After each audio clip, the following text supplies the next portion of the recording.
SKN ഇന്ന് ഈ യുദ്ധം ആരംഭിച്ച് അല്ലെങ്കിൽ ഇറാന്റെ ആക്രമണം UAE-യിലേക്ക് ആരംഭിച്ച് 4-ാം ദിവസമാണ് UAE-യുടെ ഭാഗത്തു നിന്നും ഔദ്യോഗികമായ ഒരു വാർത്താ സമ്മേളനം ഉണ്ടാവുകയും കാര്യങ്ങൾ വിശദീകരിക്കുകയും ചെയ്തത്.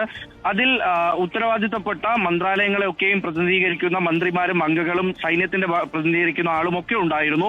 അപ്പോൾ ഇവരൊക്കെയും ആവർത്തിച്ച് ഒന്നാമതായി പറയുന്നത് രാജ്യം സുരക്ഷിതമായ നിലയിലാണ്, ഏത് തരത്തിലുള്ള ആക്രമണത്തെയും തടയാൻ തയ്യാറാണ്, എത്ര നാൾ ആക്രമണം നീണ്ടു നിന്നാലും അതിനെ തടയാനുള്ള സർവ്വ സന്നാഹങ്ങളും UAE ഒരുക്കിയിട്ടുണ്ട്. അത് ഒരു തരത്തിൽ മാത്രമല്ല, വ്യോമാതിർത്തി മുഴുവൻ ചുറ്റിത്തിരിഞ്ഞ് ഏത് സ്ഥലത്തെയും സംരക്ഷിക്കാൻ കഴിയുന്ന തരത്തിലേക്ക് മൾട്ടിപ്പിൾ ഓപ്പറേഷൻസ് നടത്താൻ കഴിയുന്ന രീതിയിൽ വെൽ എക്വിപ്ഡ് ആണ് UAE എന്നുള്ള കാര്യം ആവർത്തിച്ച് പറയുന്നു. അതിനപ്പുറത്തേക്ക് കടത്തി UAE-യുടെ ഭാഗത്തു നിന്ന് ഇന്ന് വന്ന ഒരു സ്റ്റേറ്റ്മെന്റ്, അത് ചർച്ചകളിലൂടെ നയതന്ത്ര ബന്ധങ്ങളിലൂടെ ഒരു ടേബിളിന് ചുറ്റുമിരുന്ന് കാര്യങ്ങൾ വിശദീകരിച്ച് അവിടെ ഒരു സംയമനം പാലിച്ച് ഇരു രാജ്യങ്ങളും ഒത്തുചേർന്ന് സംസാരിച്ച് ഒരു തീരുമാനത്തിലെത്തണം, യുദ്ധം അവസാനിപ്പിക്കണം എന്ന രീതിയിലേക്ക് UAE അവരുടെ നയം വ്യക്തമാക്കുകയാണ്. അതിന് UAE മുൻപും എല്ലാ തരത്തിലുള്ള പങ്കാളിത്തവും വഹിച്ചിട്ടുണ്ട്. ഇനിയും അത്തരത്തിൽ തന്നെ ആണ് UAE-യുടെ അഭിപ്രായം. ആ അഭിപ്രായത്തെ മാനിക്കാതെ, ആ നിലപാട് കാണാതെയാണ് ഇറാൻ UAE-യെ അറ്റാക്ക് ചെയ്തത്.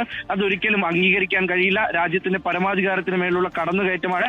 അതിനെ ചെറുത്തു നിൽക്കും. ആ ചെറുത്തു നിൽക്കും എന്നുള്ള വാക്കിൽ അത് വളരെ പ്രധാനമാണ്. കാരണം ഏതെങ്കിലും നിലയ്ക്ക് ആക്രമിക്കുമെന്നോ അല്ലെങ്കിൽ ഏതെങ്കിലും സഖ്യത്തിന് പരസ്യമായി പിന്തുണ കൊടുക്കുന്നുവെന്നോ അല്ലെങ്കിൽ വേറെ ഏതെങ്കിലും തരത്തിൽ അതിനെ വ്യാഖ്യാനിക്കാതിരിക്കാൻ ചെറുത്തു നിൽക്കും എന്ന് കൃത്യമായി UAE പറഞ്ഞു വെക്കുകയാണ്. അതിനപ്പുറത്തേക്ക് കുറെ കാര്യങ്ങൾ വ്യക്തമാക്കുന്നുണ്ട്. അത് ഭക്ഷ്യമേഖലയിലാണ്. ഭക്ഷ്യമേഖലയിൽ യാതൊരു തരത്തിലുമുള്ള പ്രശ്നമില്ല. അത്യാവശ്യത്തിനനുസരിച്ചുള്ള ഭക്ഷണ സാധനങ്ങൾ 6 മാസത്തേക്കുള്ള സാധനങ്ങളുണ്ട്. ഒരു വഴി അടഞ്ഞാൽ മറ്റൊരു വഴി ഏത് പ്രോഡക്റ്റും എത്തിക്കാനുള്ള ഒരു കഴുത്ത് UAE-ക്കുണ്ട്. ഒപ്പം തന്നെ സാമ്പത്തിക മേഖല ഭദ്രമായി തന്നെ പോകുന്നുണ്ട്. ഇതിലും വലിയ തിരിച്ചടികൾ അതിജീവിച്ചതാണ്. അങ്ങനെ ഓരോ മേഖലയും, ടൂറിസം മേഖലയായിക്കോട്ടെ, എല്ലാ മേഖലകളെയും പ്രതിനിധീകരിച്ച് എത്തുകയും മന്ത്രിമാർ ഒപ്പം തന്നെ അംഗങ്ങൾ എത്തുകയും അത് വിശദീകരിക്കുകയും ചെയ്തു. എന്തായാലും ഒരു വളരെ പോസിറ്റീവ് എനർജി സ്പ്രെഡ് ചെയ്യുന്ന ഒരു വാർത്താ സമ്മേളനമായിരുന്നു.